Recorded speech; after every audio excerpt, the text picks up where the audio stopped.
Imagine pouring your heart and soul into something you love, only to have it shattered in front of everyone. Clara, a passionate and dedicated teacher, thought she could finally open up about the feelings she'd kept hidden for so long. But in a moment that should have changed her life, everything went horribly wrong. In the blink of an eye, her hopes were crushed, and she was left standing in the ruins of her own humiliation by the very person she had admired most. What would you do if the person you trusted, the one you thought could never hurt you, was the one who tore you apart in front of everyone? Clara didn't see it coming. No one did. The betrayal, the pain, was it all a mistake? Or was there something deeper behind his actions? As you follow Clara's emotional journey, you'll uncover secrets that no one expected and decisions that will leave you questioning everything. This isn't just a story about humiliation. It's about what happens when love, pain, and secrets collide in the most unexpected ways. The final bell had long since rung at Oakwood High School in suburban Chicago, Illinois. The once bustling hallways now lay silent, save for the gentle hum of fluorescent lights and the distant whir of the janitor's floor buffer. In room 237, Clara Matthews stood alone, methodically arranging papers and tidying her desk as the late afternoon sun cast long shadows across the empty desks. At 32, Clara was the kind of teacher students adored, passionate, kind, and always willing to go the extra mile. Her warm brown eyes, usually twinkling with enthusiasm, now held a hint of melancholy as she gazed out the classroom window. The view of the school's football field, where the last stragglers from practice were heading home, only seemed to deepen her isolation. Clara's mind wandered to her tiny apartment across town, where her bedridden mother waited. The weight of responsibility pressed down on her shoulders like a physical force. Between her meager teacher's salary and the mounting medical bills, Clara could barely keep their heads above water. Yet, it was her unwavering love for teaching and a secret, long-held affection that kept her going. With trembling fingers, Clara reached into her worn leather satchel and pulled out an envelope. The paper was slightly creased, evidence of how many times she'd almost worked up the courage to deliver it. Inside was a heartfelt confession, years in the making, addressed to Principal Anderson Cooper. Anderson had always been an enigma to Clara. Tall, distinguished, with salt and pepper hair and piercing blue eyes, he cut an imposing figure. His dedication to the school was unquestionable, but his demeanor remained cool and aloof. Despite this, or perhaps because of it, Clara had found herself drawn to him from the moment she'd started at Oakwood 5 years ago. Taking a deep breath, Clara squared her shoulders. "Today's the day," she whispered to herself, her voice barely audible in the empty classroom. With one last glance in the small mirror she kept in her desk drawer, she smoothed her unruly curls and straightened her simple blouse. The walk to the principal's office felt like a march to the gallows. Clara's heart pounded so loudly she was sure everyone could hear it, even though the halls were deserted. As she approached, she noticed the door was ajar, a sliver of light spilling out into the dim corridor. Clara raised her hand to knock, but before her knuckles could make contact, she heard voices from within. Freezing in place, she couldn't help but overhear. "Anderson, you can't keep this up." A female voice Clara recognized as belonging to Vice Principal Simmons insisted. "The board is starting to ask questions." "I don't have a choice," Anderson's deep baritone replied, an edge of desperation in his tone that Clara had never heard before. Just give me more time." The conversation abruptly halted as Clara's presence was noticed. "Ms. Matthews," Anderson called out, his voice instantly regaining its usual composure. "Did you need something?" Swallowing hard, Clara pushed the door open. I was hoping we could talk, Principal Cooper," she managed, her fingers tightening around the envelope in her hand.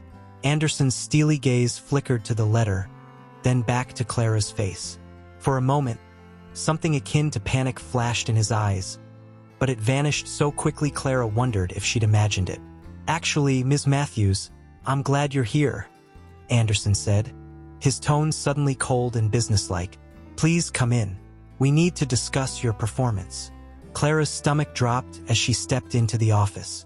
Vice Principal Simmons excused herself, shooting Clara a look that was equal parts pity and curiosity. As the door clicked shut behind her, Clara felt a chill run down her spine. "Sit down, Ms. Matthews," Anderson instructed, gesturing to the chair across from his imposing oak desk. Clara complied, her legs feeling like jelly beneath her. "I've been reviewing the standardized test scores from last quarter," Anderson began, his voice devoid of warmth. "I have to say, I'm deeply disappointed in the performance of your students." Clara blinked in shock. I don't understand," she stammered. "My students have been making excellent progress. Many of them have shown significant improvement since."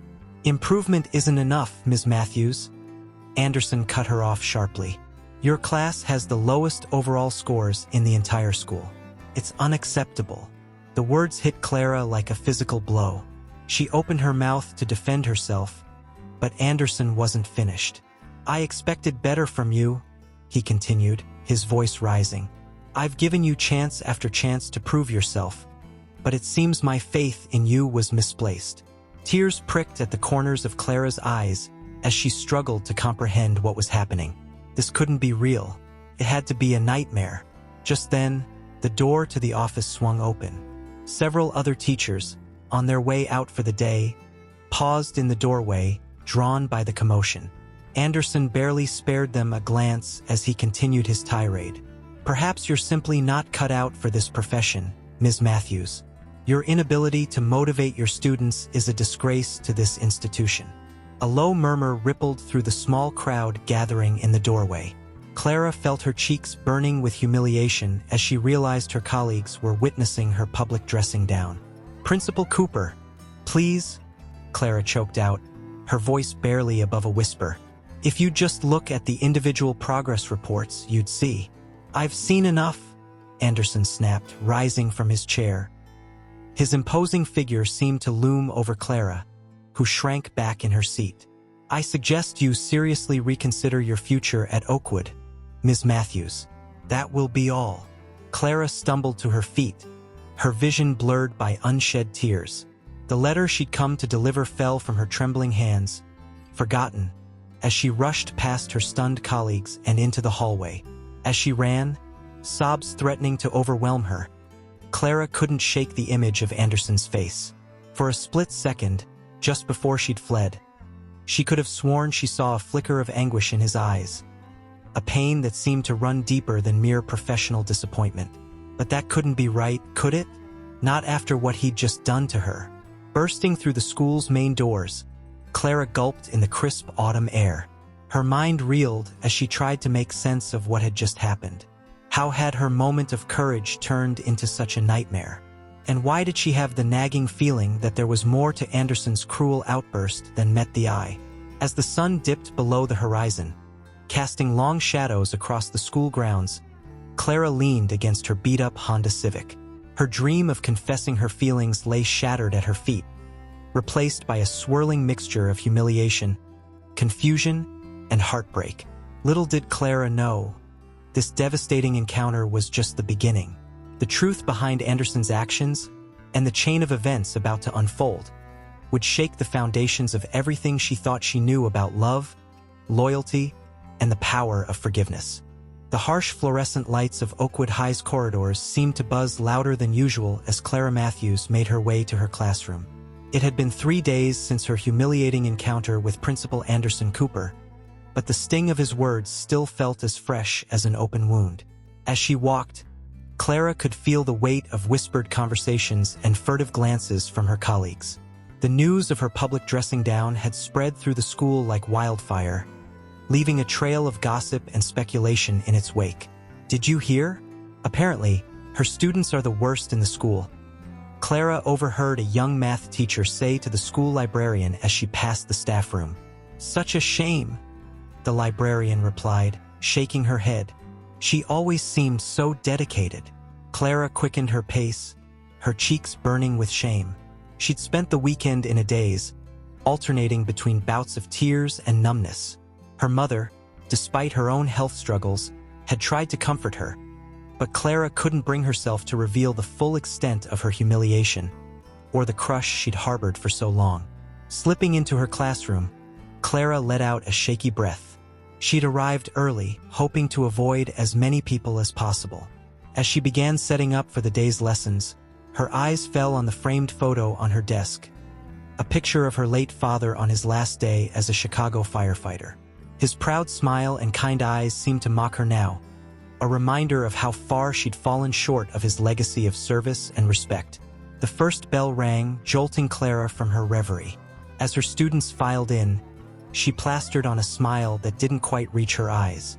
"Good morning, class," she said, her voice wavering slightly. "Let's open our books to chapter 7, shall we?" As the lesson progressed, Clara found herself struggling to maintain her usual enthusiasm. Her mind kept drifting back to Anderson's cruel words, replaying them on an endless loop.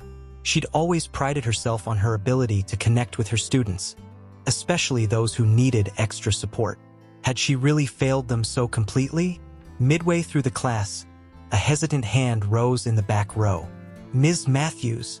It was Emily, one of her quieter students. "Are you okay? You seem different today." Clara felt a lump form in her throat.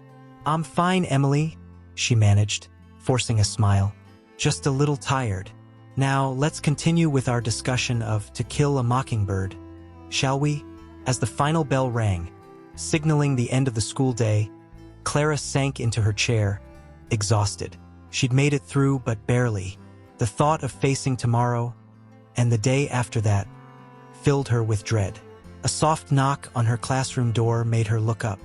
It was Sarah, the school counselor and one of the few people Clara considered a friend at Oakwood. "Hey," Sarah said gently, stepping into the room. "I thought you might need someone to talk to." Clara felt her carefully constructed facade begin to crumble.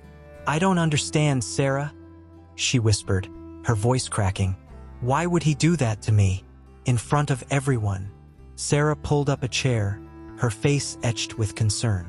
"I don't know, honey. It's not like Anderson to be so cruel. Something doesn't add up." As Clara poured out her heart to Sarah, neither of them noticed the tall figure that paused briefly outside the classroom door. Principal Anderson Cooper stood there for a moment, his face a mask of conflicting emotions, before silently continuing down the hallway. Back in her tiny apartment that evening, Clara found herself staring at the drawer where she'd hidden the undelivered letter to Anderson. With trembling hands, she pulled it out, rereading the heartfelt words she'd penned with such hope and longing. "Dear Anderson," it began, "I've admired you from afar for so long." Tears blurred her vision as she crumpled the paper in her fist. How could she have been so foolish, so blind? As Clara curled up on her worn sofa, a rerun of Jeopardy! Playing softly on the TV, she couldn't shake the feeling that there was more to this situation than met the eye. Anderson's behavior had been so out of character, so unnecessarily harsh, and that fleeting look of anguish she'd caught in his eyes. What did it mean? Little did Clara know, the answers to these questions would soon begin to unravel, revealing a truth far more complex and heartbreaking than she could have imagined. As she drifted into a fitful sleep, the seeds of a mystery were already taking root, one that would test the limits of her compassion, challenge her deepest beliefs, and ultimately change the course of her life forever. In the quiet of the night, as Chicago's city lights twinkled in the distance, the stage was set for a story of hidden truths, impossible choices, and the transformative power of forgiveness. Clara Matthews' journey was only just beginning, and the revelations to come would shake the foundations of everything she thought she knew about love, loyalty, and the human heart. The crisp October air nipped at Clara's cheeks as she hurried across Oakwood High's parking lot. It had been 2 weeks since her humiliating encounter with Principal Anderson Cooper, and while the initial shock had dulled, a persistent ache remained in her chest. As she approached the main entrance, Clara noticed something odd. Anderson's sleek black Audi, usually parked promptly at 7 a.m., was conspicuously absent. She shrugged it off, assuming he was running late or had an off-site meeting. The morning passed in a blur of lessons and grading. Clara was slowly finding her footing again, though the whispers and sideways glances from colleagues hadn't completely subsided.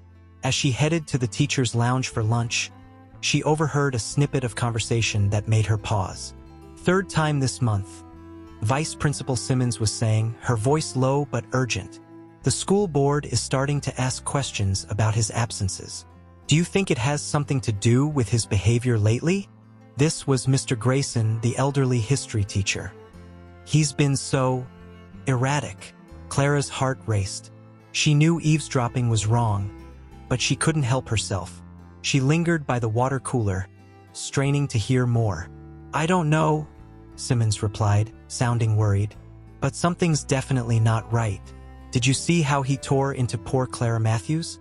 That's not the Anderson Cooper I've known for 20 years. Clara's cheeks burned at the mention of her name. She was about to move away when Mr. Grayson spoke again. You don't think it couldn't be happening again, could it? Like with his wife.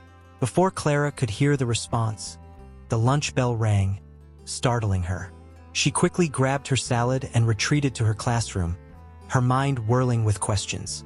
What did Mr. Grayson mean about Anderson's wife? And why was he missing so much work? As the final bell rang, Clara found herself drawn to the administrative wing. She told herself she was just dropping off some paperwork, but deep down, she knew she was hoping for a glimpse of Anderson. To her surprise, his office door was ajar, soft light spilling into the hallway.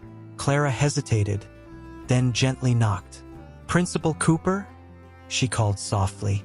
When there was no response, she cautiously pushed the door open. The office was empty, but signs of Anderson's presence were everywhere. His suit jacket was draped over the back of his chair, and a half-empty cup of coffee sat on the desk. Clara was about to leave when something caught her eye, a small orange prescription bottle, partially hidden under some papers. Before she could stop herself, Clara stepped closer, tilting her head to read the label. The name was unfamiliar to her, some long, scientific term she couldn't pronounce. But it was the warning label that made her blood run cold. For treatment of stage 3 pancreatic cancer. Clara stumbled backward, her hand flying to her mouth to stifle a gasp. Cancer? Anderson had cancer? Suddenly, she heard footsteps approaching. In a panic, Clara ducked behind a tall filing cabinet, her heart pounding so loudly she was sure it would give her away. Anderson entered, looking haggard and pale. He moved slowly, as if every step was painful. Clara watched, frozen in place, as he sank into his chair with a heavy sigh. For a moment, the mask of the stern, unapproachable principal slipped, revealing a man who looked utterly lost and afraid. Clara's mind raced. Could this explain his recent behavior? The cruel outburst, the missed days of work? A wave of conflicting emotions washed over her: shock, confusion, and an unexpected surge of empathy. As Anderson reached for the prescription bottle, Clara knew she had to get out of there. Holding her breath, she inched towards the door, praying she wouldn't be noticed. Just as she thought she was in the clear, her elbow bumped a stack of books, sending them tumbling to the floor with a resounding crash. Anderson's head snapped up, his eyes widening as he spotted Clara. For a moment, they stared at each other in stunned silence. Clara opened her mouth, desperate to explain, to apologize, to say anything, but no words came out. Ms. Matthews, Anderson said finally, his voice a mixture of surprise and something else. Was it fear? What are you doing here? Clara's mind raced, searching for an explanation that wouldn't reveal what she'd seen. But as she looked into Anderson's eyes, she saw the same flicker of anguish she'd glimpsed that day in his office. And suddenly, she understood. The harsh words, the public humiliation. It hadn't been about her at all. Anderson was pushing people away, creating distance. But why? To protect himself? Or to protect others from the pain of losing him?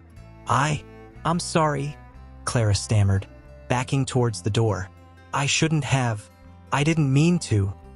Before Anderson could respond, Clara turned and fled, her footsteps echoing in the empty hallway. She ran until she reached her car, gasping for breath as she slumped against the steering wheel.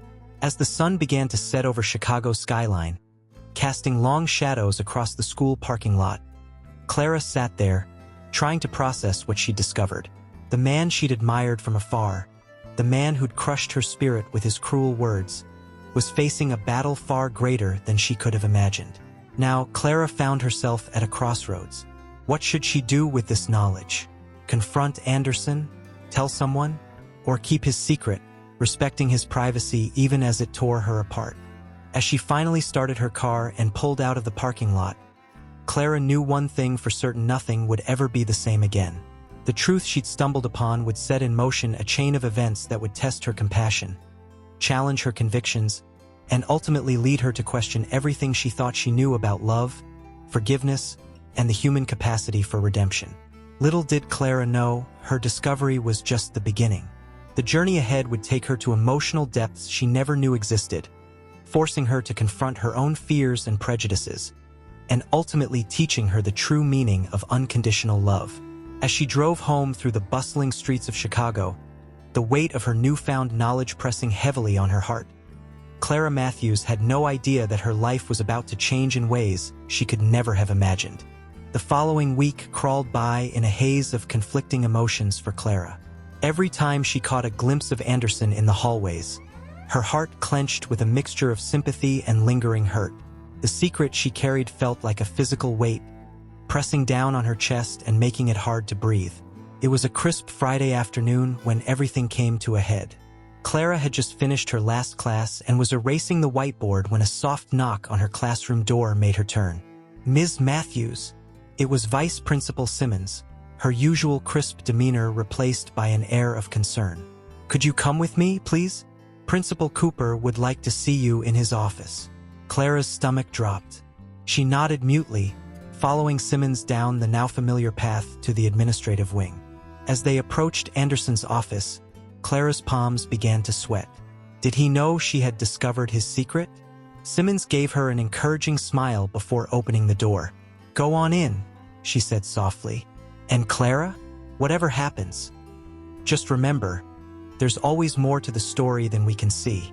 With those cryptic words hanging in the air, Clara stepped into the office. Anderson sat behind his desk, looking more worn and haggard than she'd ever seen him. The afternoon sun streaming through the window cast harsh shadows across his face, emphasizing the dark circles under his eyes. "Ms. Matthews," he began, his voice gravelly. "Please sit down." Clara lowered herself into the chair across from him, her heart pounding so loudly she was sure he could hear it. "I owe you an explanation," Anderson said after a long moment of silence. "And an apology." Clara's eyes widened in surprise. This was the last thing she'd expected. Anderson ran a hand through his salt and pepper hair, a gesture that spoke volumes about his inner turmoil. "What I did to you, the way I spoke to you that day, it was unforgivable. You didn't deserve any of it." "Principal Cooper, Clara began, but he held up a hand to stop her. "Please let me finish," he said. "I know you were in my office last week. I know you saw the medication." Clara felt her face flush with shame. "I'm so sorry," she whispered. "I didn't mean to invade your privacy." Anderson's eyes met hers, and for the first time, Clara saw the full depth of pain and fear lurking there. "I'm dying, Clara," he said softly. "Stage 3 pancreatic cancer. The doctors give me 6 months, maybe less." The words hung in the air between them, heavy and suffocating. Clara felt tears prick at the corners of her eyes. I don't understand," she managed. "Why did you push you away?" Anderson finished for her. A bitter smile played at the corners of his mouth. "Because I'm a coward, Ms. Matthews. Because it's easier to make people hate you than to let them care about you when you know you're going to leave them." As the full weight of his words sank in, Clara felt a surge of emotions. Anger, pity, understanding, all swirling together in a confusing maelstrom. "I've watched too many people suffer," Anderson continued, his voice barely above a whisper. "My wife, she wasted away for years, hoping for a miracle that never came. I couldn't bear the thought of anyone else going through that because of me, so I pushed everyone away. You, the staff, even my own family." Clara's mind flashed back to the conversation she'd overheard about Anderson's wife. Suddenly, everything was falling into place. "But why me?" she asked, her voice trembling. Why single me out for such public humiliation? Anderson's face crumpled, and for a moment, Clara thought he might break down. Because you were the hardest to push away, he admitted. Your kindness, your dedication, I saw so much of my younger self in you, and I knew that if anyone could break through the walls I was building, it would be you. The silence that followed was deafening. Clara's mind reeled as she tried to process everything she'd just heard. The man she'd admired, then feared, then pitied, was now sitting before her, raw and vulnerable, asking for understanding. I don't expect forgiveness, Anderson said finally. What I did was cruel regardless of my reasons. I needed you to know the truth. You deserved that much. Clara sat there, stunned. The letter she'd never delivered, filled with words of admiration and affection, seemed like a relic from another lifetime. Now, faced with the reality of Anderson's situation, she felt a new emotion rising within her, a fierce, protective compassion that surprised her with its intensity. What happens now? She asked softly. Anderson shook his head. I don't know. The school board doesn't know yet. I've been trying to hold on to finish out the year, but I don't think I can anymore. Without thinking, Clara reached across the desk and took Anderson's hand in hers. He looked up, startled by the gesture. You don't have to do this alone, she said, her voice steady despite the tears threatening to spill over. I know I'm just a teacher and we barely know each other, but nobody should have to face this by themselves. For a moment, Anderson looked like he might pull away, but then, almost imperceptibly, his shoulders sagged, as if a great weight had been lifted. A single tear slid down his cheek as he squeezed Clara's hand. Thank you, he whispered. As the sun began to set outside, casting a warm glow across the office, Clara and Anderson sat in silence, their hands still joined. In that moment, something shifted between them, the beginnings of a bond forged in shared pain and unexpected compassion. Little did they know, this was just the beginning of a journey that would test them both in ways they could never have imagined. As Clara left the office that evening, her mind swirling with emotions, she couldn't shake the feeling that her life had just changed irrevocably. The path ahead was uncertain, fraught with challenges and heartache, but also with the potential for profound healing and redemption. As she drove home through the bustling streets of Chicago, the city lights blurring through her tear-filled eyes, Clara knew one thing for certain. She was no longer the same person who had walked into that office an hour ago. And somewhere deep inside, a voice whispered that maybe, just maybe, this was the beginning of something extraordinary. The autumn chill had settled over Chicago, painting the city in shades of gold and crimson. For Clara Matthews, however, the world seemed cast in shades of gray as she grappled with the weight of Anderson Cooper's revelation. 2 weeks had passed since that fateful meeting in his office. 2 weeks of sleepless nights, of wrestling with her conscience, of trying to reconcile the man she'd admired from afar with the broken figure who'd bared his soul to her. As Clara stood at the front of her classroom, guiding her students through a discussion of The Great Gatsby, she couldn't help but draw parallels between the novel's themes of illusion and reality and her own tumultuous situation. So, class, she said, her voice steadier than she felt. What do you think Fitzgerald is trying to tell us about the nature of love and forgiveness? Emily, the quiet student who had noticed Clara's distress weeks ago, raised her hand. Maybe he's saying that true love means accepting someone, flaws and all? That forgiveness isn't about forgetting, but about choosing to see the whole person. Clara felt a lump form in her throat. That's an excellent observation, Emily, she managed, turning quickly to the whiteboard to hide the tears threatening to spill over. As the final bell rang, Clara sank into her chair, emotionally drained. She pulled out her phone, staring at the unanswered text from Anderson. Can we talk? I need your help with something important. Her thumb hovered over the reply button. Part of her wanted to ignore it, to protect herself from getting any more involved in this heartbreaking situation. But a larger part, the part that had always driven her to help others, couldn't turn away. With a deep breath, she typed, "Meet me at Millennium Park in an hour." The late afternoon sun cast long shadows across the park as Clara spotted Anderson sitting on a bench near the iconic bean sculpture. He looked small and vulnerable, a far cry from the imposing figure he'd once cut in the school hallways. "Thank you for coming," he said softly as she sat down beside him. I didn't know who else to turn to." Clara nodded, steeling herself. "What do you need, Anderson?" He took a shaky breath. "The school board meeting is tomorrow. I have to tell them about my condition. But I'm scared, Clara. Once it's out there, it becomes real. And I don't know if I'm ready for that." Clara felt her heart breaking for him. Despite everything that had happened, she could see the fear in his eyes. The same fear she'd seen in her father's eyes years ago when he'd been diagnosed with the illness that eventually took his life. "Do you want me to go with you?" she asked, surprising herself with the offer. Anderson looked at her, his eyes wide with gratitude and something else. "Hope. Perhaps? You'd do that? After everything?" Clara took a moment to search her feelings. The hurt and humiliation she'd felt were still there, a dull ache in her chest. But overshadowing it all was a deep well of compassion she hadn't known she possessed. "Yes," she said finally. "I'll be there." As they sat in silence, watching the sun dip below the Chicago skyline, Clara found herself at a crossroads. She knew that by choosing to stand by Anderson, she was opening herself up to potential heartbreak and pain. The logical part of her brain screamed at her to walk away, to protect herself. But her heart whispered of redemption, of the transformative power of forgiveness, of the beauty that could arise from the ashes of suffering. "Anderson," she said softly, turning to face him, "I want you to know, I forgive you for what happened before. I understand now, and while it still hurts, I choose to forgive." A single tear slid down Anderson's cheek. "I don't deserve your kindness, Clara," he whispered.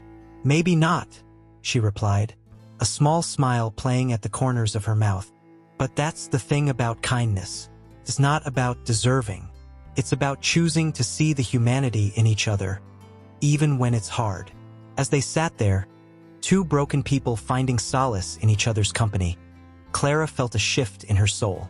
She knew the road ahead would be difficult, fraught with challenges and heartache.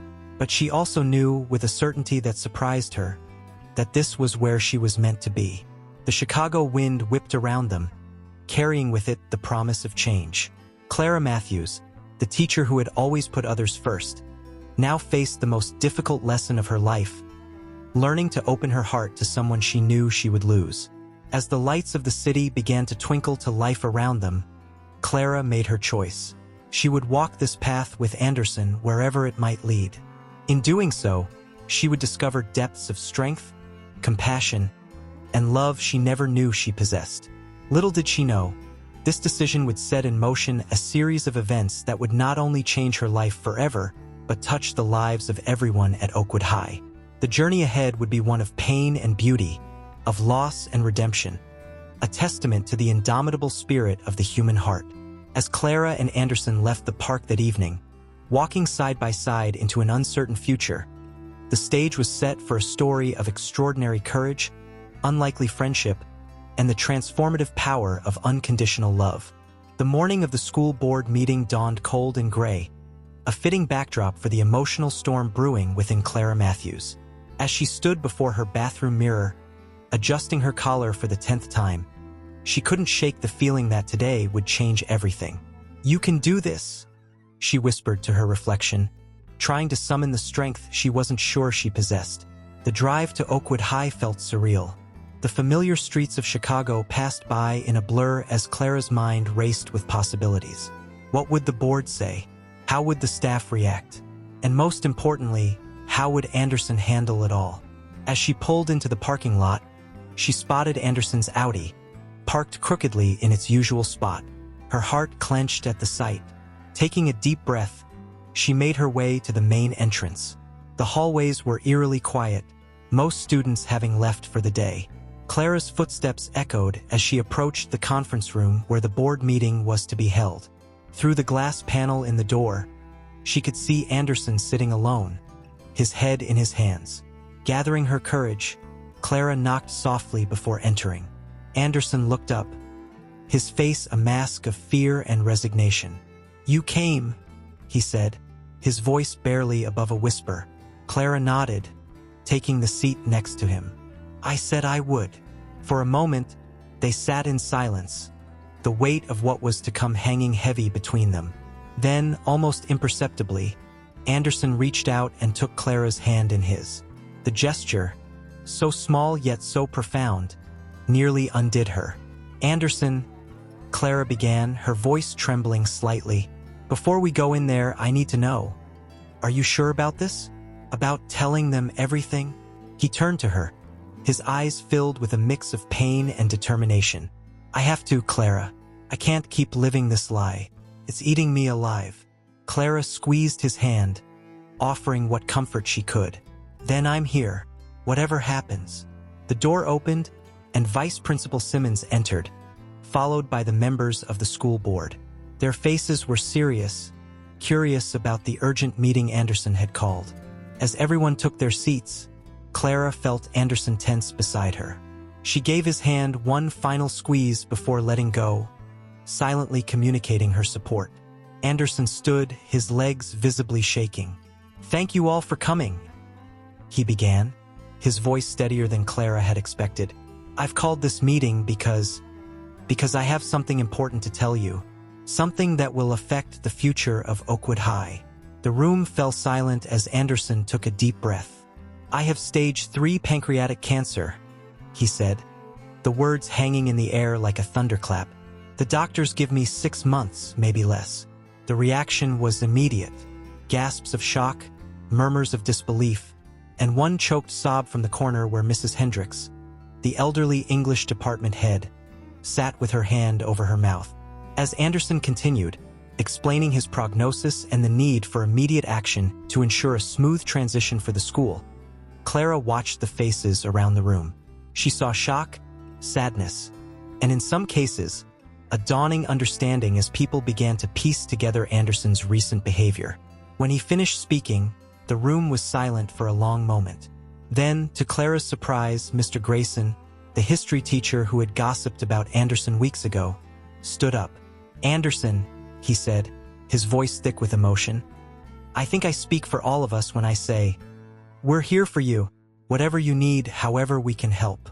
Oakwood is a family, and we stand together." A murmur of agreement rippled through the room. Clara felt tears prick at her eyes as she watched the very people Anderson had tried so hard to push away now rallying around him. As the meeting continued, plans being made and support being offered, Clara found herself at a crossroads.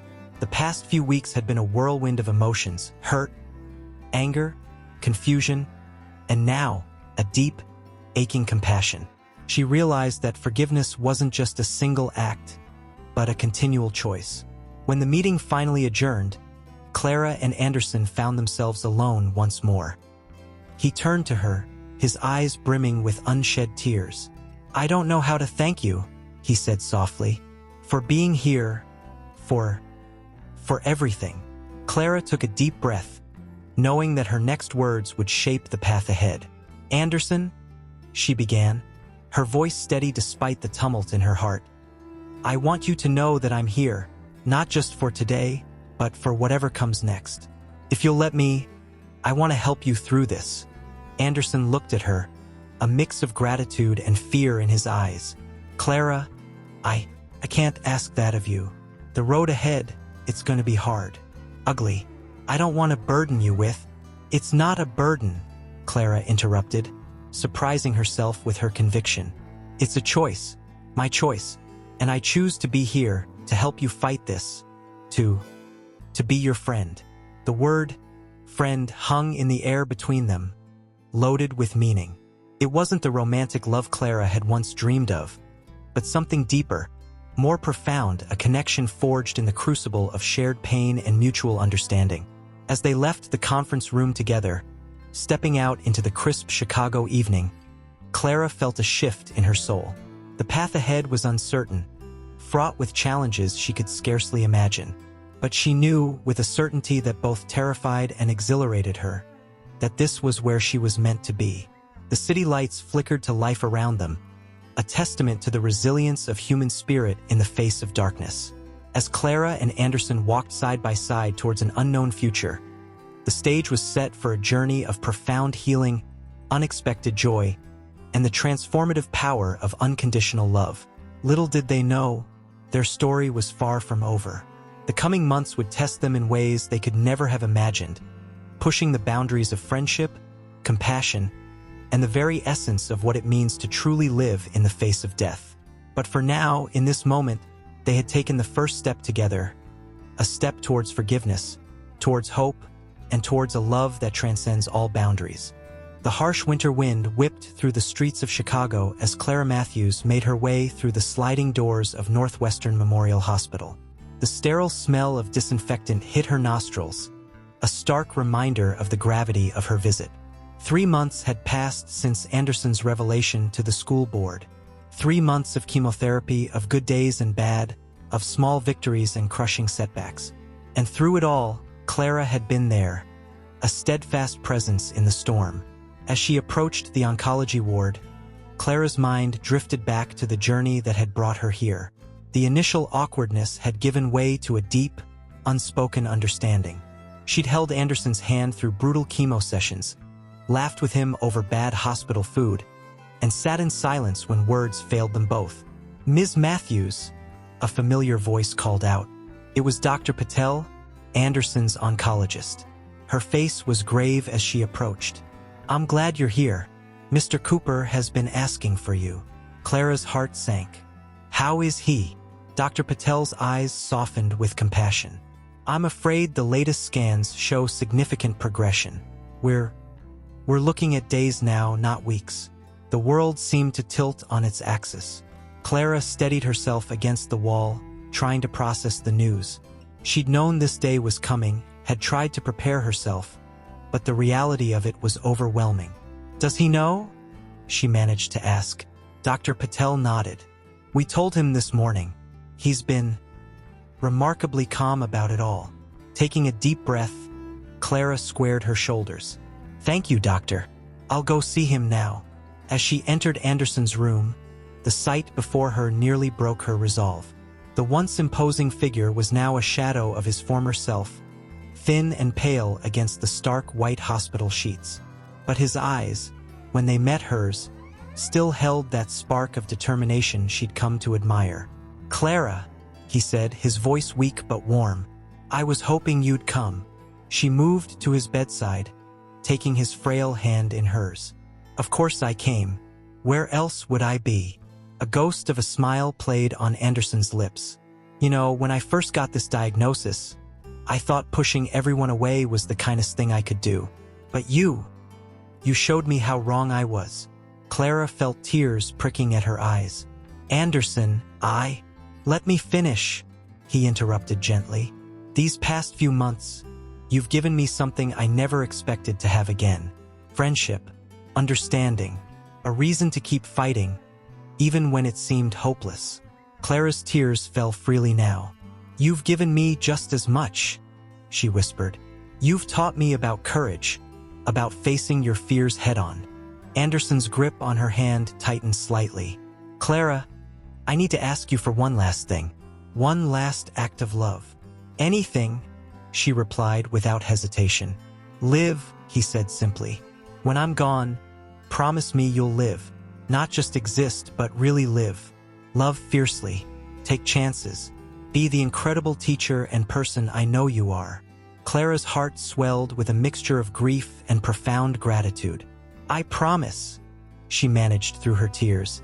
They sat in comfortable silence for a while, the beeping of machines a constant reminder of where they were. Then, Anderson spoke again, his voice barely above a whisper. "There's a letter in my desk at school. I wrote it a few weeks ago. Could you read it to me?" Clara nodded, reaching for the envelope she'd brought with her. "I found it when I was cleaning out your office," she admitted. "I brought it, just in case." With trembling hands, she opened the letter and began to read. "Dear Clara, if you're reading this, it means I've run out of time. There's so much I want to say, so much I wish I had said sooner. First, I want to apologize again for the pain I caused you.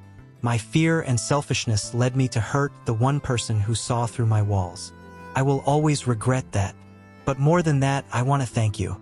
Thank you for your forgiveness, for your unwavering support, and for showing me what true friendship looks like in the face of impossible odds. You came into my life when I was at my lowest, ready to push away everyone and everything. Instead, you taught me the most valuable lesson of all, that it's never too late to open your heart. Clara, you have a gift, not just for teaching, but for seeing the best in people, even when they can't see it themselves.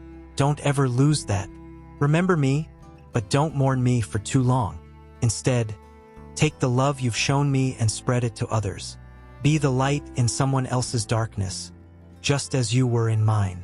And know that wherever I am, I'll be watching over you, grateful for the time we had and the friendship we shared. With eternal gratitude and affection, Anderson. As Clara finished reading, her voice choked with emotion. She looked up to see silent tears streaming down Anderson's face. Thank you, he whispered, his eyes full of peace. For everything. Clara leaned forward, gently kissing his forehead. Thank you for letting me in, she replied softly. They stayed like that, hand in hand, as the winter sun began to set outside the hospital window. No more words were needed. In that moment, they both understood the profound impact they'd had on each other's lives. As the machines beeped steadily in the background, Clara knew that this was more than just an ending. It was a beginning, a challenge to live life to its fullest, to love without fear, and to carry forward the lessons learned in the face of mortality. In that sterile hospital room, surrounded by the trappings of illness and death, something beautiful and eternal had blossomed. A love that transcended romance, a connection that defied explanation, and a legacy that would live on long after Anderson's final breath. As night fell over Chicago, Clara Matthews sat vigil, honoring her promise to be there until the end. And in doing so, she took the first step on a new journey, one of healing, of growth, and of a life lived with purpose, inspired by the man who had taught her the true meaning of courage and compassion. The gentle warmth of a Chicago spring day filtered through the windows of Clara Matthews' apartment, a stark contrast to the heavy emotions weighing on her heart. It had been 3 months since Anderson Cooper's passing, and the world had moved on in its relentless march forward. But for Clara, time seemed to stand still. She sat at her small dining table, a cup of untouched coffee growing cold beside her. In front of her lay a familiar envelope, creased and worn from being carried in her bag for months. It was the letter she had written to Anderson all those months ago, the one she never had the chance to deliver. With trembling fingers, Clara opened the envelope and unfolded the paper inside. Her own handwriting stared back at her, a testament to a different time, a different Clara. Dear Anderson, she began reading aloud, her voice barely above a whisper.